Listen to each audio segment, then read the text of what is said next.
Welcome to this edition of the Yahweh blog. I'm your host, Craig Wynn. This is a Saturday, the 30th day of August, 2025. In our program last night, we made considerable progress through the book in the 8th chapter.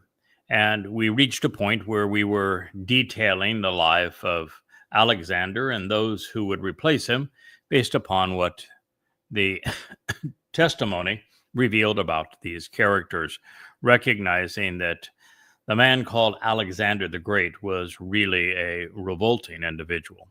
He was a drunkard late in his life. He was incredibly licentious. He was really just a questionable character. He enslaved countless people. He pursued people with a wrath and vengeance that is nearly demonic in his nature. Yes, he appeared to have made many good calls and battles, to have prevailed as a warrior, but he didn't contribute much of anything else to the world, and all in all, he was a net negative. But nonetheless, it's important to know that story and know how egotistical men like Alexander shape history, because we're dealing with one now in Donald Trump. So as we dig deeper into what Daniel was shown, we reach an otherworldly transition. The subject is no longer men running amok, but instead the spirit driving the worst of them to madness. And I suspect this is because Alexander the Not-So-Great was a consummate foil through whom we can view the great betrayer of the time of troubles. Now, I say this because the corporeal manifestation of Satan will be devilish, notoriously egotistical, and infamously ruthless. He, like all psychopaths, will have no empathy, just as was the case with Alexander. And he will not care about anyone other than himself. He will be merciless, and he will be murderous, and he will claim heaven and earth as his own.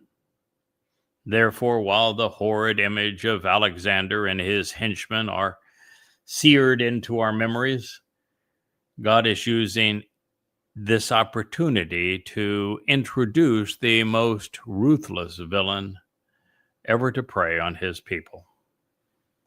And if you want more of the life and times of Muhammad, I skipped through about 20 pages of material here just to get back to the testimony that is recorded in Daniel more expediently. But it's in a book that will soon be published on Bashar Herald, Coming Home 4. So into the tour from our past that takes us into the future.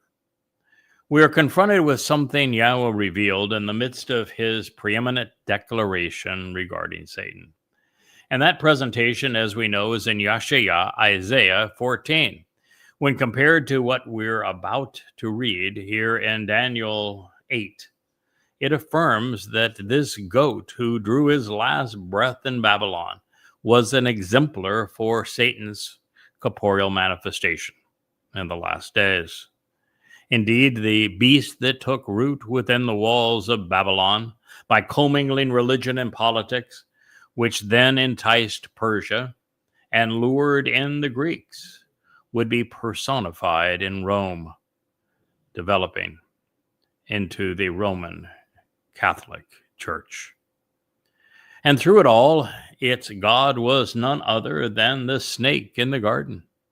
This realization regarding the Torahless One is so essential to our understanding his nature, his purpose, his identity.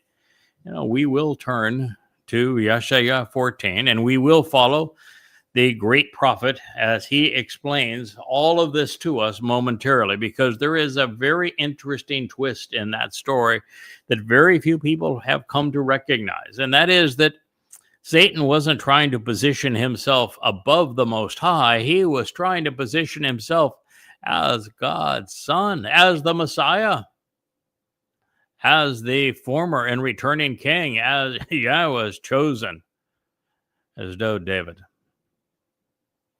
So the Spirit now manifest in this monstrous beast like Alexander, who served as the role model, exalted himself above the Most High.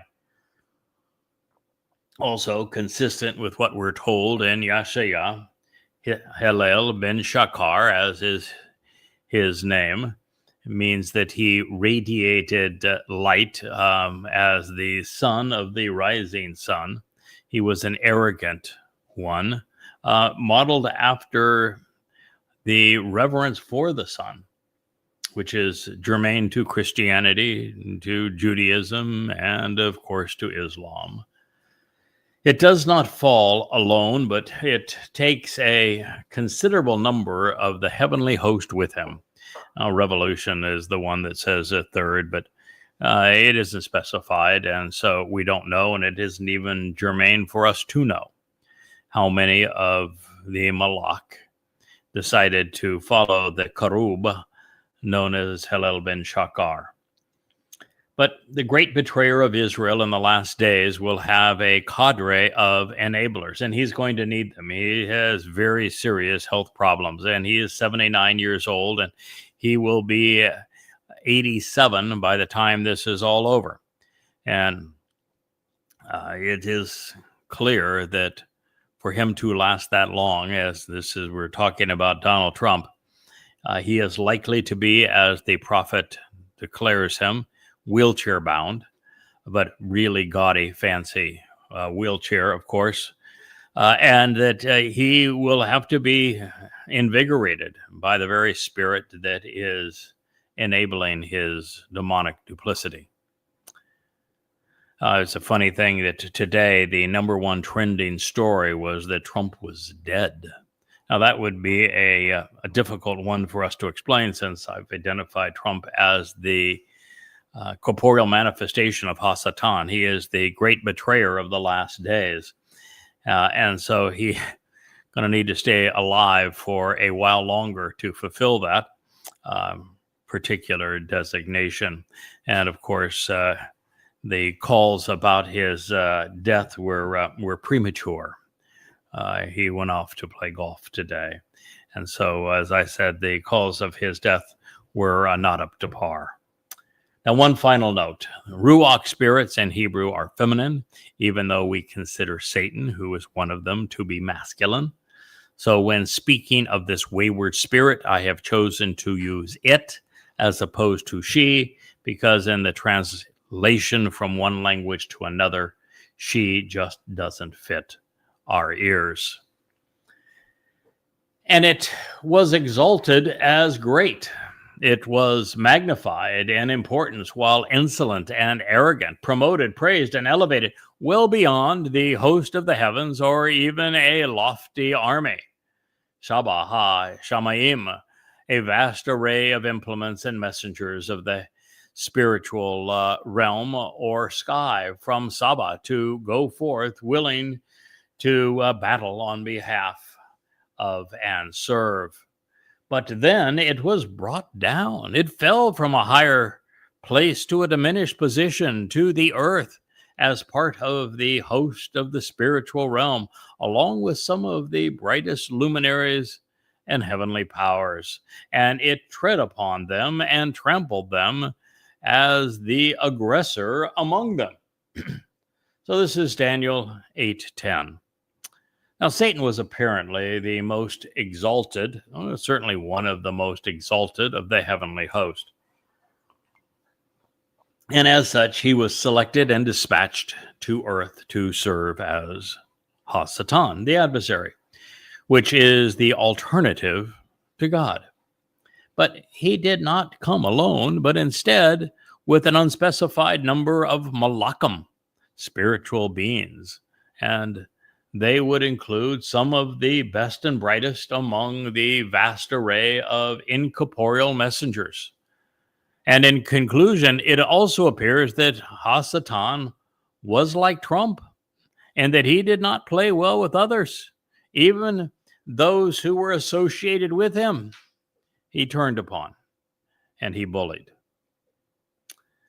Can't trust the devil. Who would have guessed?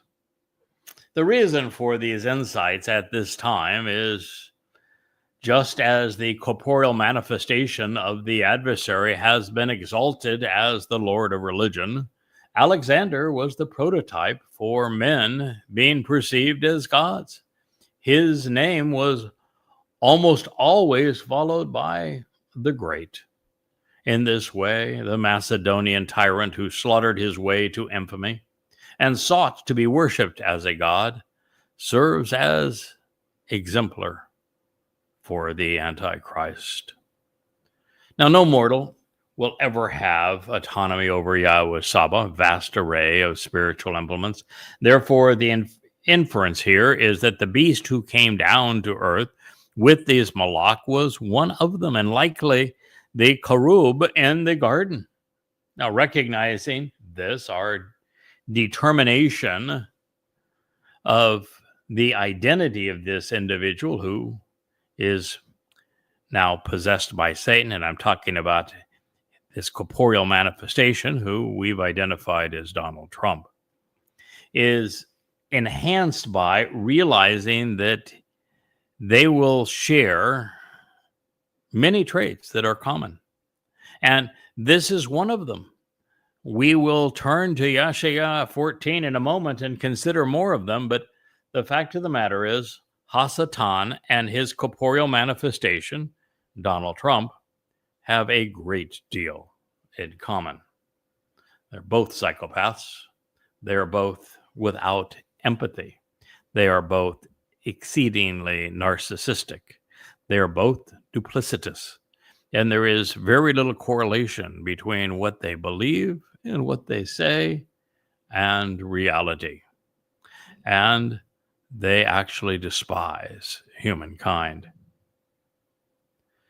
So when we do these things, and we're going to find ourselves in a place where the reference to Kokab, those considered stars in this time of darkness, the seemingly best and brightest, the most illustrious and empowered, are going to be in the fall sent down, and Satan's not going to go quietly into the night.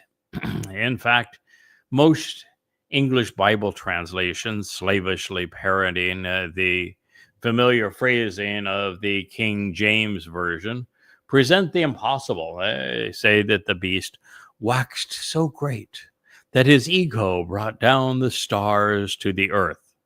What they fail to consider is that not only that spiritual beings are comprised of light, therefore their heads don't bump into things.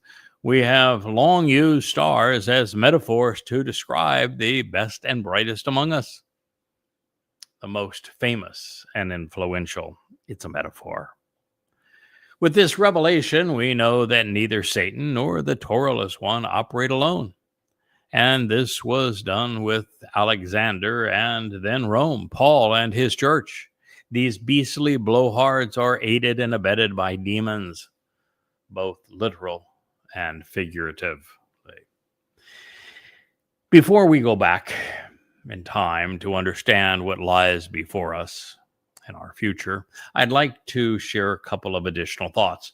The reason that Yahweh has described the beast's legacy of institutionalized religion beginning in Babylon, and then explained how it was used to inspire the leaders governing empires evolving from it, is that he wants us to appreciate how Hasatan expresses himself in the psyche of those who lead nations and empires. The vestige of horrible behavior we chronicled in the life of Alexander and then Rome demonstrates why we are best served to forego religion and politics, patriotism and militarism. The history of these beasts is the story of civilization and the consequence of man pursuing Satan's agenda, all to plunder, to enslave, to deceive, and to kill. although those characteristics seem exceedingly Islamic, don't they? Plunder, enslavement, deception, and murder. Many, if not most, of the leaders that we have chronicled up to this point sought to be worshipped as if they were gods. And so, in their murderous deeds and egocentric ambitions, we find a microcosm of Satan's persona and his cravings, and to come to know that the Torahless one of our day is going to be very similar to them. Now, with two men in particular, Paul and Muhammad, we come face to face with the characteristics that define this great abuser of men. They were both, admittedly, by their own confession, demon-possessed. And they devoted their lives to advancing Satan's agenda. They confused billions, tens of billions between them. As the devil's advocates, they were deceitful, conniving, egotistical, manipulative, covetous, and sexually perverted. This goat, Alexander, is a particularly telling exemplar of the beast. He proclaimed himself son of Amun, the king of kings, the master of the universe. He was an absolute dictator who sought to control the world through force. Those who sought to defy his wishes or rebel against his influence were enslaved or exterminated. Death and destruction were his constant companions. His family was conniving, paranoid, and dysfunctional. And in this world, the military, the government, and the religion, even the caste system of economic schemes, they were all integrated. They were all inseparable. They were all imposed by Muhammad and his ilk, as well as by Alexander. And let's not forget the condescending ego. In modern times, Trump would be his lone rival, if we're talking Alexander, as an imposing narcissist and relentless psychopath. Now, just as the previous statement leveraged the past to address our future, and the arrival of the corporeal manifestation of Hasatan, the adversary, during the time of Israel's troubles, so too is what follows. It reads, and up to a point, the empowered leader of this host of spiritual beings will be exalted and glorified, honored, and considered great. So, because of him, the constant and enduring will be forcefully lifted up, and they will be caused to be raised. Then the sight and establishment of his consecration and sanctification, also his sanctuary, his shrine or temple, will be forcibly overthrown and tossed away, compelled to be cast off and hurled into oblivion. That's quite a statement, isn't it? It's Daniel 8:11. And like so many words comprising it in the Hebrew lexicon, we find here Ad, Sar, Saba, and Gadal. And the fact is that all four of these words can be positive. They can convey a neutral situation or attitude, and they can be decidedly negative, such that context becomes the determining factor. So while I would say that the juxtaposition of Ad and Sar indicate the rise of the Antichrist, this figure that we have labeled as such, he is the great betrayer. He is the adversary's advocate. He is going to be thwarted ultimately by the role played by the restoring witness, serving the king being Dode. And I think that this statement, like the previous one, is therefore describing this conflict and therefore pertains to this corporeal manifestation of Hasatan. And it is the Ruach of Satan which has been Gadol, exalted and magnified as the God of Christianity, Judaism, and Islam. He is the Lord of the earth and worshipped as Jesus, as Hashem, as Adonai, and as Allah. And he and his fellow fallen Malach were among the brightest in Shamaim. But their duplicitous role is to push everyone down, including those who are associated with them. The only silver lining here is that his glorification was written in the perfect conjugation, telling us that it will soon come to an end. In this prophetic pronouncement, the first of the three statements seems to indicate that Satan's corporeal manifestation will declare that he is God. So to spare the covenant family from this outrage, once again, this outrage, I should say, we should once again find Yahweh removing his children to be consistent, would we not? In the previous use of ha-temed, the constant and enduring, were to be sure, taken away and removed. This time they are they are lifted up and raised. This is our Heavenly Father honoring his promise to protect his family on Shabuah, the promise of 7 Shabbats.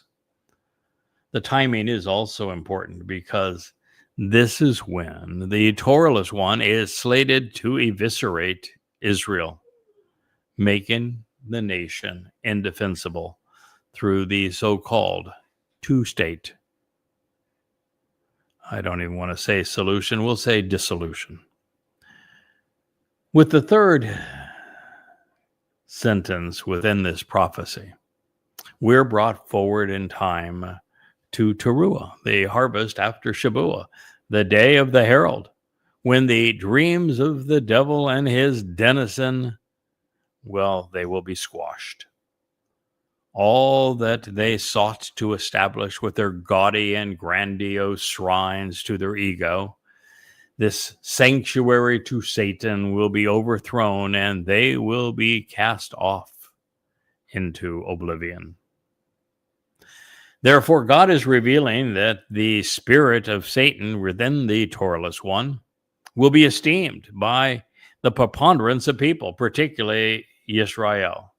To a greater extent than Germans venerated Hitler, he will be glorified. He's going to be worshipped because he will be perceived to be the ultimate warrior and peacemaker, a savior in God. His status among men and his acclaim among nations will be unbridled, unrestrained, up to the moment that, well, it is not. And that doesn't mean that he's going to be respected. It just means that people will kowtow to him out of fear that, well, he becomes exceedingly aggressive.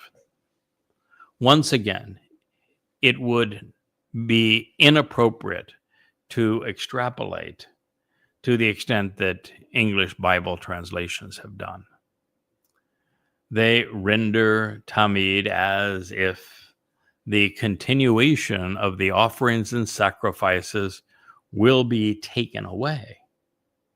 But this not only implies that the sacrifices will have been resumed, which will not be the case, but it takes our attention away from Yahweh's Mikre, which the Torahless one, along with Christians, Muslims, and Jews, have long since disavowed. They haven't disavowed taking them away. They've disavowed Yahweh's Moed Mikre, the core of Yahweh's plan of salvation. They have disavowed. And you might say, well, it's not Judaism.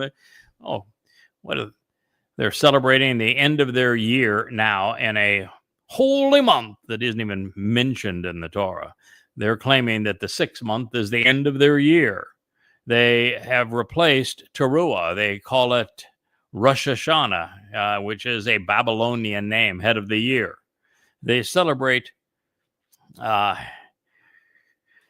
Kippurim, not as the day of reconciliations. They even call it Kippur. They don't realize that Yahweh always writes it in the plural. And they, in the religious, twirl chickens over their head, tormenting them. It is a day of affliction as opposed to a day of reunion. They have no concept that we are returning to the conditions experienced in Eden during Sukkah, and that we camp out with Yahweh because they don't even know his name. And if you were to start at the beginning of the year, they have convoluted Pesach into freedom from slavery in Egypt when it is no such thing. It opens the doorway to life. Separation from the torment of Mitzrayim is possible because of matzah, when our guilt is removed from us, particularly religious and political guilt. And they have no concept also of Bikurim, which is firstborn children, because it brings us into the covenant. They would rather celebrate Purim and days like Hanukkah than they would pay attention to Yahweh's testimony. And there really is no veneration for Shabuah among religious Jews. So they have disavowed Yahweh's calendar and his annual meetings, just as have all Christians, just as have all Muslims, just as have all Marxists. They are practiced by very few people. I would say very close to 1 in a million today. Honor Yahweh's invitations to meet as he distinguished them. Now, as an interesting aside, rabbis and pastors alike are all a Twitter over finding and sacrificing red heifers in accordance with the discussion that is presented in Bamidbar Numbers 19. But they don't know that the red heifer is actually a man, or that he willingly offers his life on Teruah to restore the mortal remnant of Yisrael before the return of father and son.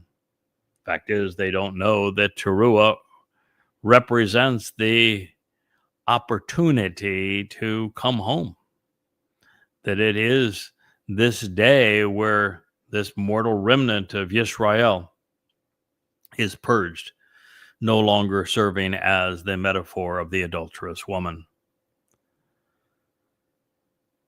And it is the time to resolve the issues of the waters of Meribah, with Numbers 5 and Numbers 20 explaining what needs to be accomplished. Now, these things known, when we rely upon the primary definitions of each word, this is what Daniel actually wrote. And it was exalted. It's now speaking of this corporeal manifestation of Hasatan. And it was exalted as great and magnified in importance, well beyond the host of the heavens. But then it was brought down to the earth as part of the host of the spiritual realm, along with some of the brightest luminaries in the heavenly powers. And yet it tread upon them and trampled them down as the aggressor among them. Daniel 8:10. And up until a point, the empowered leader of this host of spiritual beings will be exalted and glorified, honored and considered great. So because of him, the constant and unceasing, who are continuously enduring, will be lifted up and raised. Then the sight, establishment, and implications of what he is consecrating and sanctifying, even his sanctuary, a shrine or temple, will be forcibly overthrown and tossed away, compelled to be cast off and hurled into oblivion. This is a reasonable summary of what God just revealed to us, that being Daniel 8:11. Now, these things known, I'm personally at a loss to explain why the King James Version, the New American Standard Bible, and the New Living Translation propose that wa men hu ha tamed rum somehow conveys, by him the daily sacrifice was taken away. And it and by it removed the regular sacrifice from him, or in the case of the Nilt, by canceling the daily sacrifices offered to him. They're out of their mind. There are no daily sacrifices that are going to be offered to Hasatan and his corporeal manifestation, Donald Trump. He's not going to stop regular sacrifices because guess what? There are no regular sacrifices. They're out of their mind, and there is no word in that group, min, hu, ha, temid, room, that conveys sacrifice. Not one. Why did they all write sacrifice when there isn't the word for sacrifice in the text? I don't mean to wear you down with all of these explanations, but instead to equip you to conduct your own analysis. It is important for you to know that there are often many options available to us, and therefore different renderings are often possible. And in this case, the word patterns are deliberately challenging because God didn't want anyone to understand this until it was time when we needed to understand it, and that time is now. So these prophecies would remain unresolved and unsolved over the centuries. Now, in this light, here's the next riddle to unravel. By way of introduction, the last three verbs, gadal, which means exalted, room, rise, and shalach, overthrown, were all scribed in the third person masculine singular, which would be he. And of the preceding nouns, Saba, Shamaim, Eretz, Kokab, Sar, Temid, Makom, and Makosh, all but Eretz, land, are masculine. So curiously, however, each of the verbs in this next statement, Nathan, which means to give, Shalach, which means to cast, Ashah, which means to act, and Shalach, which is to be empowered, were written in the third person feminine singular, which is she. Therefore, neither the Tamid, the enduring, nor the Shaba, host, can serve as the feminine subjects of these verbs, nor can Pesha, revolt. Now, this leaves us with an unidentified feminine subject, such as potentially the Ruach, spirit, or the Emeth, the truth, or the Eretz, land. Now, adding to the complexity, in this Niphal stem, where the subject carries out and also receives the action of the verb, which is a gift, Nathan, to give, it can be rendered as she will give or she will be given. These things known, here's my interpretation of the text. She will be given, Nathan. She will promote this offering being presented and bestowed, Nephil imperfect. She will pursue and receive this gift with ongoing consequences throughout time, over to the continually persistent and enduring al-ha-tamid, to those who are constant and unrelenting. That's a masculine noun. A host of spiritual implements, Saba, a vast array of envoys and messengers now engaged in battle, also masculine, because of the Pesha, rebellion, through this defiance and revolt. Pesha is also masculine. And she will cast Wa Shalach, so she will throw out the Heifer imperfect, where she will cause truth to serve as a reflection or extension of herself into perpetuity, such that it is perceived as trustworthy and reliable to the land. And she will respond, acting and engaging, and she will succeed pursuant to being empowered and prospering. But for a while, she will be victorious and useful, but in the perfect conjugation, there will be a limit of time. So given the choice, I think in this case, one of the most interesting possibilities is to capitalize she such that she is Yahweh's Ruach, given the Tamid, the enduring, as a Saba, a host of spiritual messengers as a result of Pasha, this rebellion. This makes sense for a number of reasons. First, the covenant family members will be inheriting the responsibility of guiding the mortal remnant of Yisrael into and through the millennial celebration of Sukkah. We will need their help. Second, there will be a countless array of Pesha, defiant and revolting souls, which we will be given the responsibility of judging, convicting, and sentencing. And the Malak are perfectly suited to collect the perpetrators, keep their souls restrained, present the evidence against them, carry out the appropriate punishments, and then take them off to Sheol. And third, the covenant's children grow and become ever more like our Father. So it's only right that he trust us with managing these Malak as we carry out our responsibilities and explore the possibilities throughout the universe at this time. Now, while I would have preferred that Daniel chose a verb more in keeping with the process than shalak, cast, especially since the object is a myth truth, we are best served to perceive she as the Ruach spirit again. This is because in the Hiphil imperfect, the truth becomes an extension of herself into perpetuity. And as we have learned with Yeshaya's portrayal of the seven spirits of Yahweh associated with the Choder, the Ruach is truth personified. Also, since the Malak are Yahweh's spiritual messengers, it's only natural that a Shabbat, host of them, would flood the Eretz land and earth with that which is verifiable and true.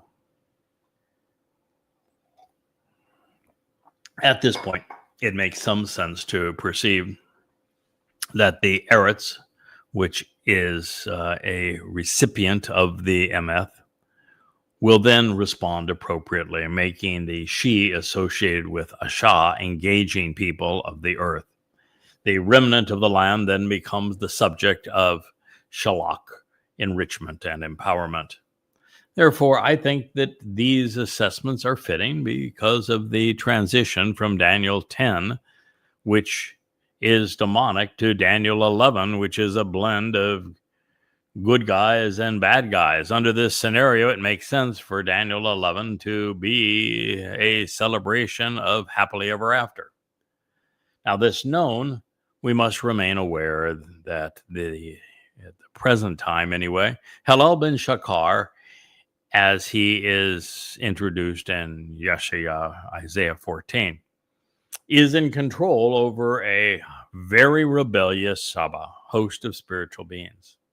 And while misled, they will continue to misappropriate and twist Yahweh's Torah and Nabi, his prophets, in order to support Satan's agenda, which is to be worshipped.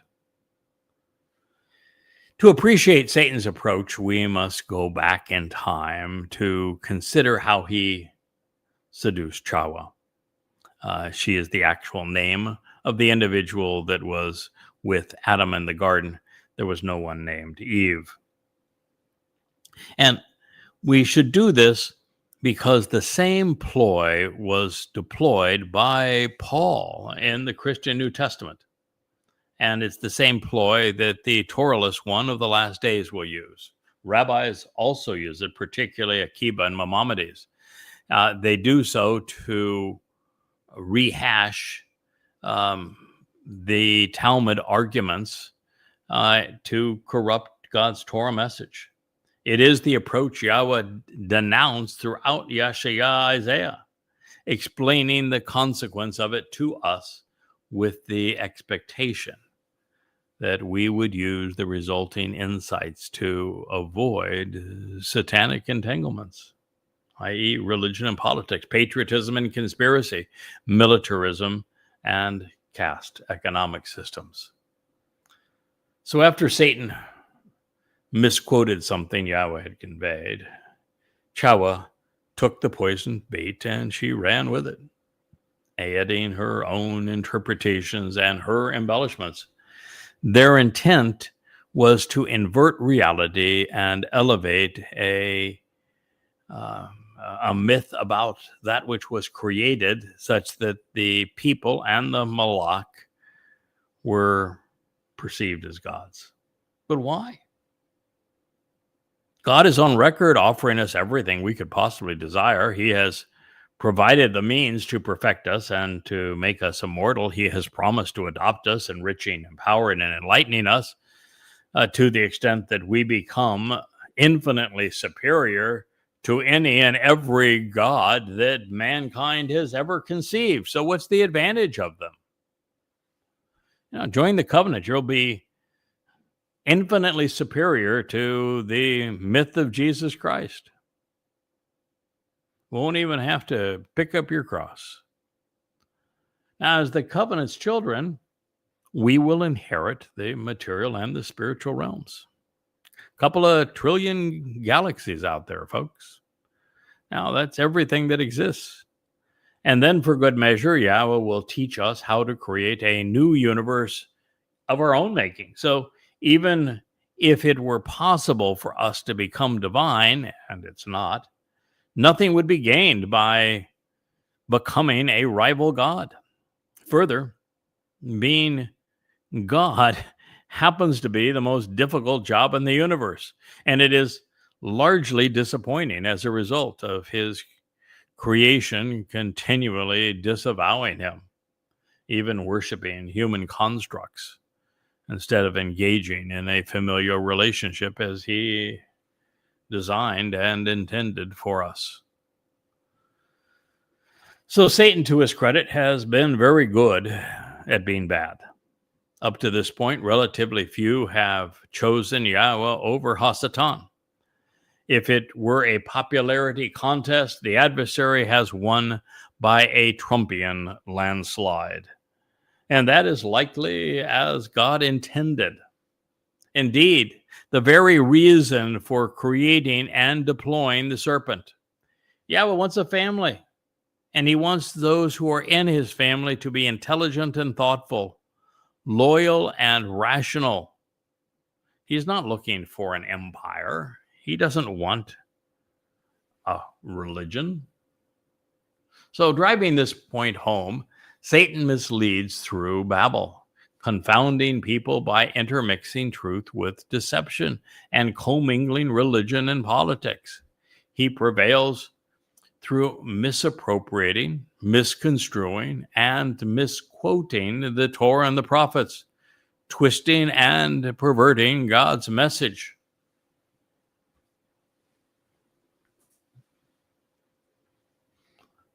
Some jobs are just there because they need to be done.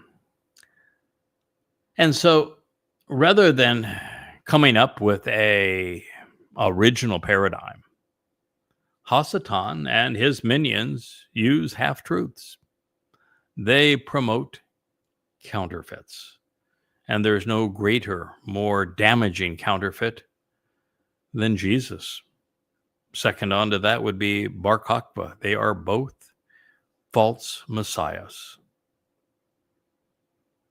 Satan's mythology is similar to that in an Escher print, if you've ever seen one of those, with an infinite metamorphosis twisting reality to pervert our perspective.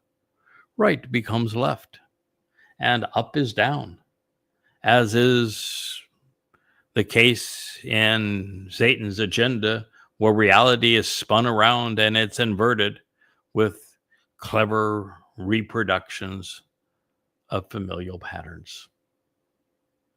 The adversary's favorite medium is religion, far and away, although he is also surprisingly effective in academia and philosophy, conspiracy, patriotism, politics, restrictive economic schemes, and within the military. His most vocal advocates up to this point have been Paul and Muhammad. followed by Titus and Hadrian, Akiba and Maimonides, Constantine and Eusebius, then Theodosius. Most recently, Marx and Huxley, Hitler and Stalin, and of course today, Donald Trump. Satan's minions are summoned by the titles of Pope and Prime Minister, Rabbi and Imam, Pastor and Priest, as well as Mr. President. So in this next pronouncement, the Echad Kodash, the one set apart, must be Elia, who is among Yahweh's two witnesses during this time of trouble. He is asking a man identified as the Palmoni, one who intervenes and delivers salvation in an exceptional way, to address a series of issues. He wants him to explain the duration and extent of this vision, pertaining to the constant and enduring, as well as the devastating and desolating rebellion that is transpiring at this time, particularly as it prompts the set-apart and heavenly host to ponder the implications of worldwide subjugation and oppression. Therefore, the Palmoni is either Dode or Yada. Only two men provide salvation for God's people.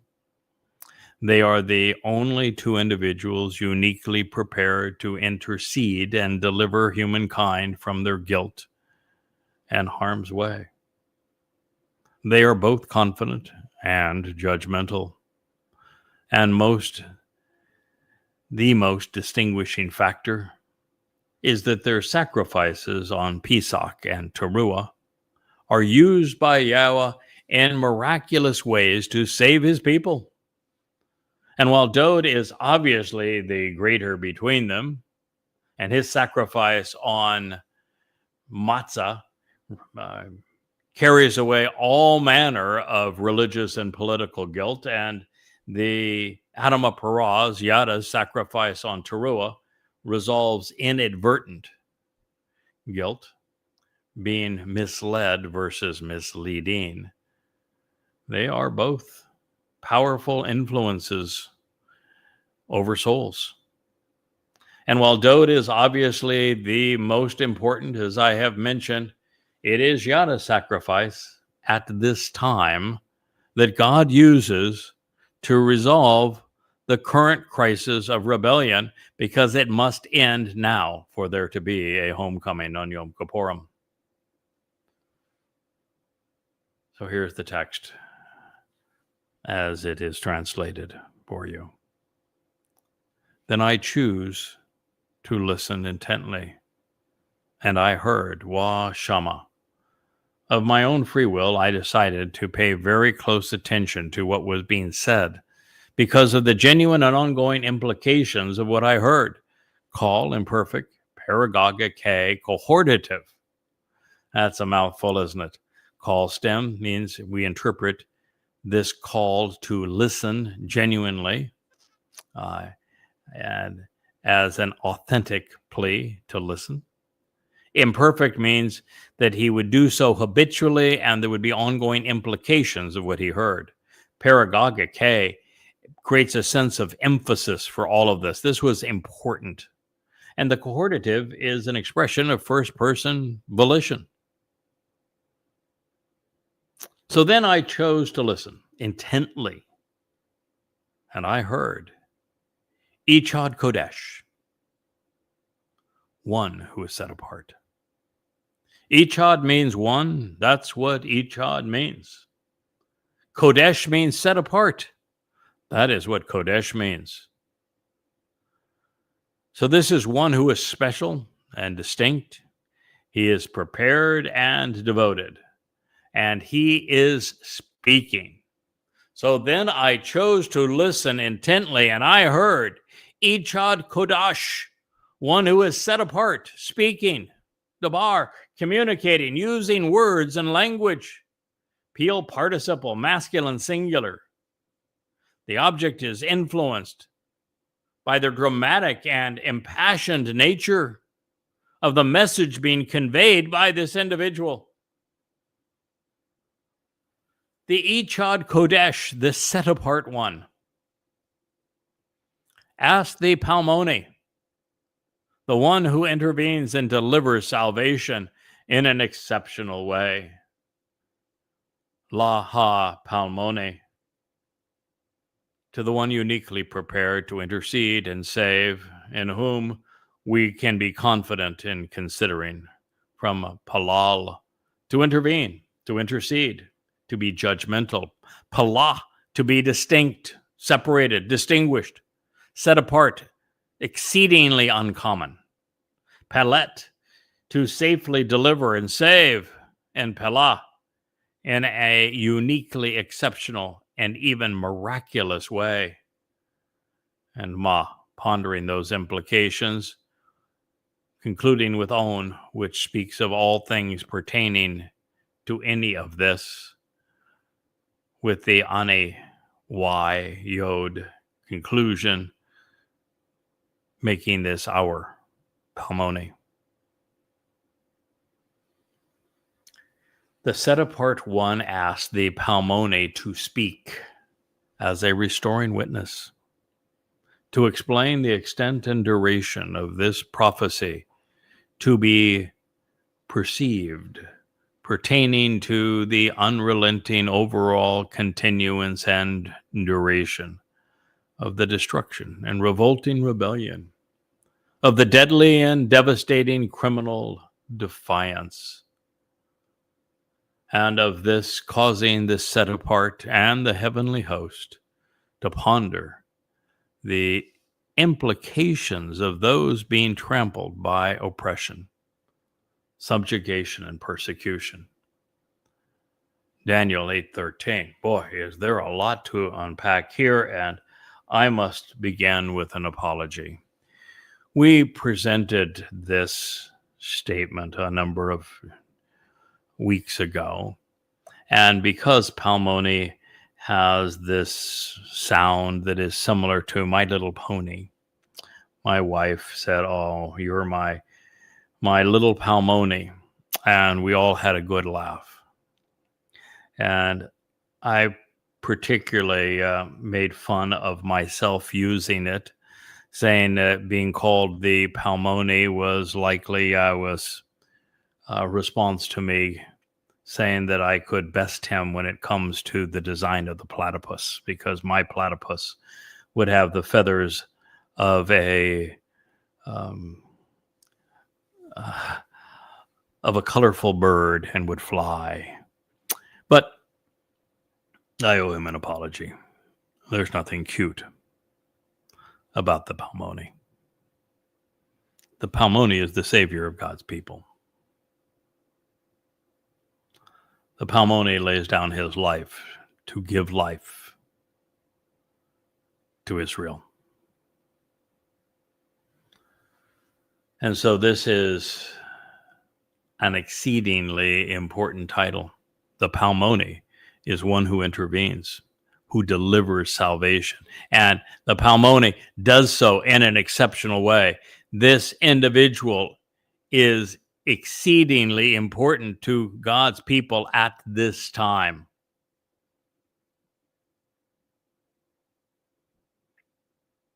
So the set apart one. This is a very unique individual. There are only two candidates that could have been having this discussion before Daniel at this moment. There are two individuals who are uniquely set apart. The most set apart, the Kodesh, from Yahweh's perspective, is his beloved son, the one he chose, our Messiah and King, David. And he appears numerous times before Daniel in Babel to reveal the most important aspects of these prophecies. And he is called Gabriel, which means God's most courageous and capable man. And as we know, Dod is Yahweh's Kodesh, Kodesh, most set apart. But there is another man who plays a role in all of this, and his name is Elia. He is exceedingly unique. He is the one person that Yahweh harvested and brought home so that he could serve to orchestrate the sacrifice of this Palmoni. So he plays the role of master of ceremonies, just as he did 2,888 years prior to this moment when he lambasted the religious and political influences in Israel, ultimately leading them to their humiliation and death. So either one of these two men is speaking to the Palmoni, and both know him very well. Palmoni is Yada. When we read Numbers 15, the entire story is about these three men. The bull, who is the Palmoni in this case, the ram, who is David, and the goat, who is Elijah, the prophet, who is returned for this occasion. They are God's primary three implements that fulfill the final three Moed Mikre. Palmoni has responsibility for Shabua and Teruah. Elia has shared responsibility for Teruah and Koporim. Dod is in this position because he fulfilled Pesach, Matzah, and Bakorim previously, and his sacrifice makes Shabua possible. And he is the beneficiary of the Teruah sacrifice, and he returns on Koporim to be king of Sukkah. That would mean Dod is the man. It's amazing that someone with that responsibility, that level of compassion for his people, is so neglected by his people. So the set apart one asked this Palmoni, and at this particular case, the Palmoni is absolutely, unequivocally the Adamah Parah. He is the par, this bull. He is the bakar, this bovine that God has set in place to purge his people of their guilt so that they can receive Dod back as their king and be part of the millennial Shabbat. He's the one who intercedes. He delivers salvation. And because of what God does through his sacrifice, it is delivered in an exceptional way. And so they asked the Palmoni, this intercessor, to speak. And he would speak as an ad, a restoring witness. That is his primary mission. And he was asked now to explain what I am seeking to explain to you, which is the duration of this prophecy that we are analyzing now, pertaining to the unrelenting and overall continuance and duration, the time from beginning to end of the destructive and revolting rebellion of deadly and devastating criminal defiance. That criminal defiance against God is being manifest as Islam, perpetrating Al-Aqsa Mosque 2.0, killing an unbelievable number of Jews, raping, enslaving, torturing, and tormenting them. It is being manifest by the Marxists who are chanting death to Israel. It is advanced by the Haredi, these ultra-Orthodox Jews who are just nothing but insane parasites destroying Israel. It is also of fundamentalist Christians who are reflections of their religious texts and therefore overtly anti-Semitic.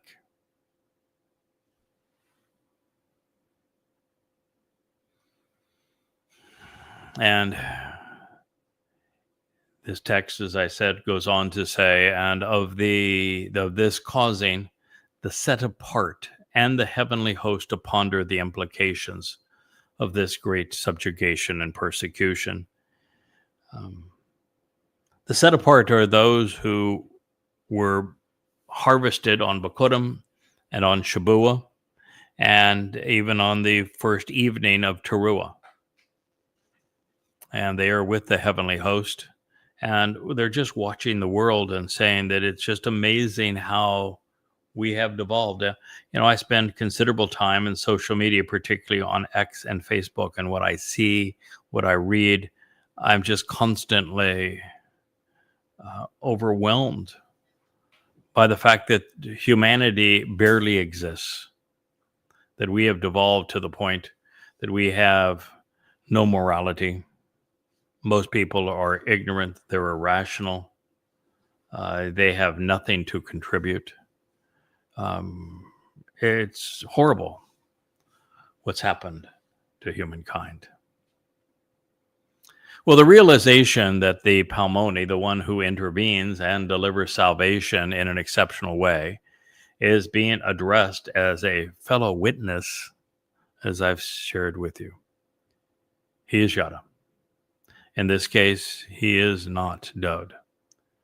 And he is being asked to quantify the duration and extent of the period that the unrelenting will endure this revolting devastation that is so horrendous that it even causes the set apart and the heavenly host to question the implications of this grotesque worldwide persecution.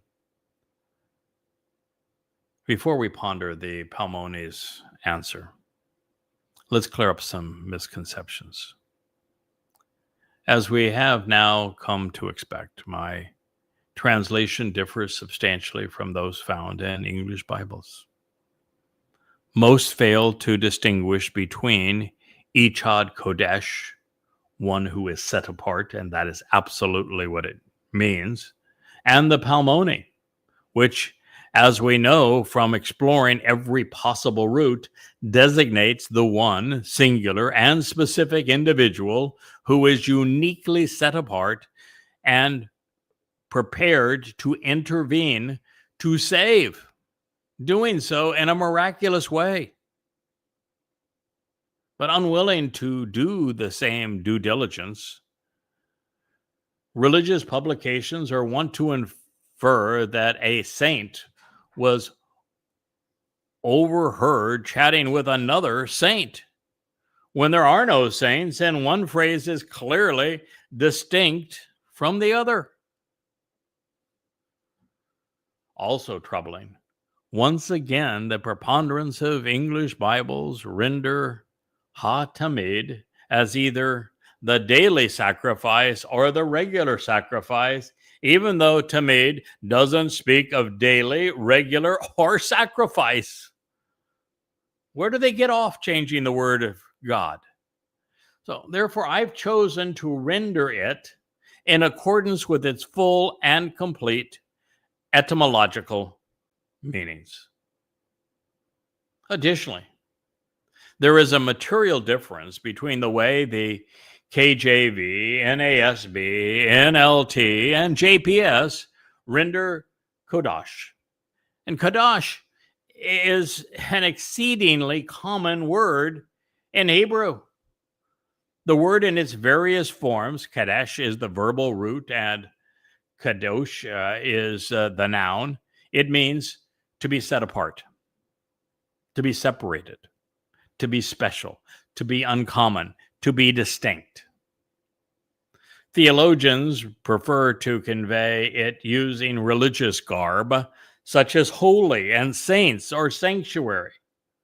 Well, this is a critical mistake because there are very few things as important to our relationship with God than understanding the implications of being Kodesh, set apart. It is only when we are Kadesh, when we are separated from the norm, from that which is common, and therefore from religious, political, or conspiratorial schemes, that we have any opportunity of even knowing God, much less entering his presence. Kodesh is what makes it possible, because we are uncommon. and set apart. We are Kodesh, separated from mankind's musings, and then set apart unto Yahweh, special and distinct.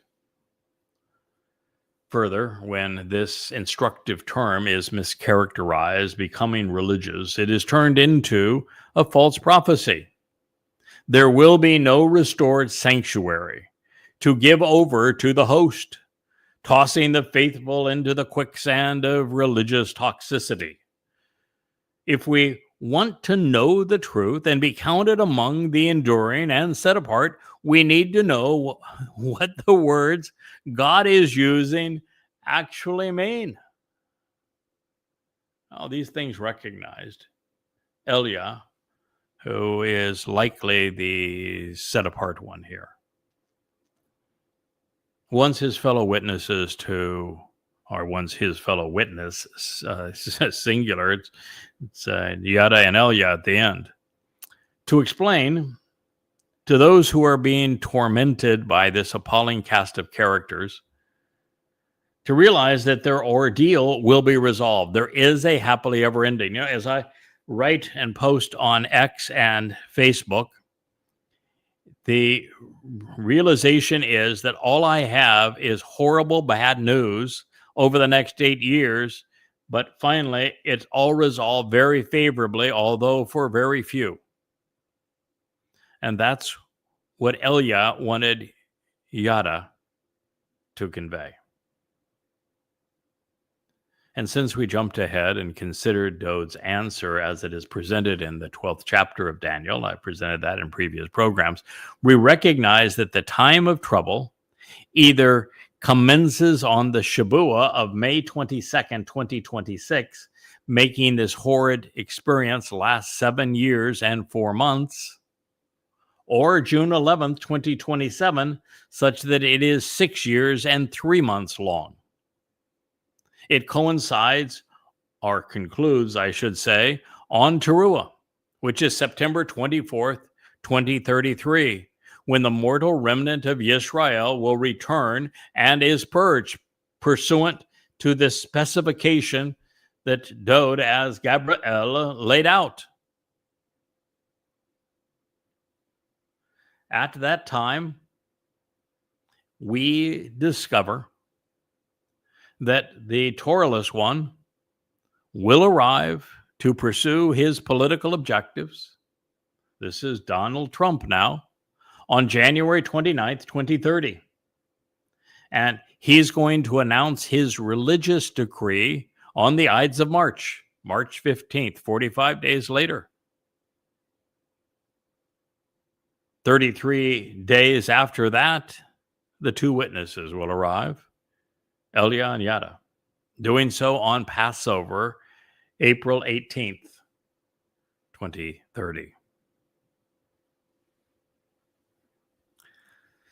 This time, however, the question was framed differently.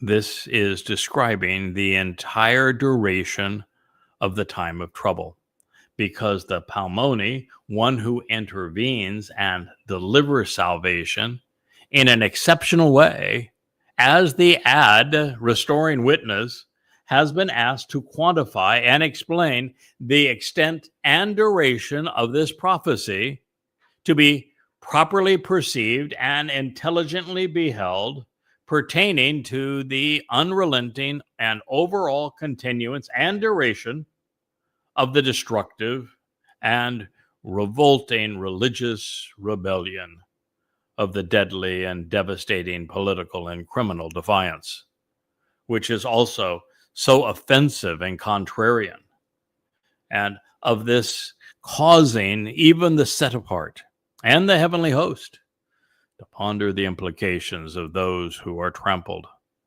by this oppressor, being subjugated and persecuted. Therefore, this would be the duration of the time of trouble, from the horrendous beginning to the glorious conclusion. And based upon Yeshaya's declaration in the 17th chapter of Isaiah, it must commence upon the fulfillment of Shabuah. So now, based upon the answer in the next statement, we know which promise of the Shabbat is the one that will actually begin the time of trouble, which could be distinguished from the Shabuah that will designate the Katzir harvest. Now, this will reveal the last possible date that the so-called two-state solution can be imposed on Israel as it is described in Daniel and in Isaiah. This narrowing of the nation at the waist between Gaza and what is errantly being referred to as the occupied territories of the West Bank will make Israel vulnerable and indefensible.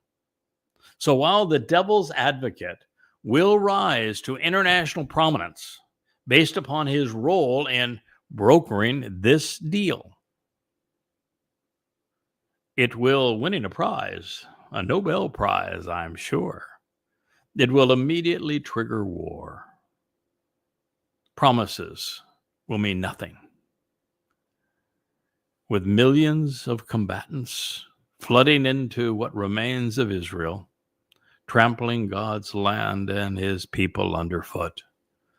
The intent of this Marxist Muslim coalition will be to turn the two-state solution into the final solution to what they have come to view and promote as the Jewish problem. Well, the next statement provides the answer that we have been waiting for, and I'm going to ask you to wait a little bit longer because we've gone well past our hour time, and we will pick up at this point on Monday with our continuation of this series on the Antichrist from what will be the 4th volume of our series called Coming Home. So I thank you for listening. Good day.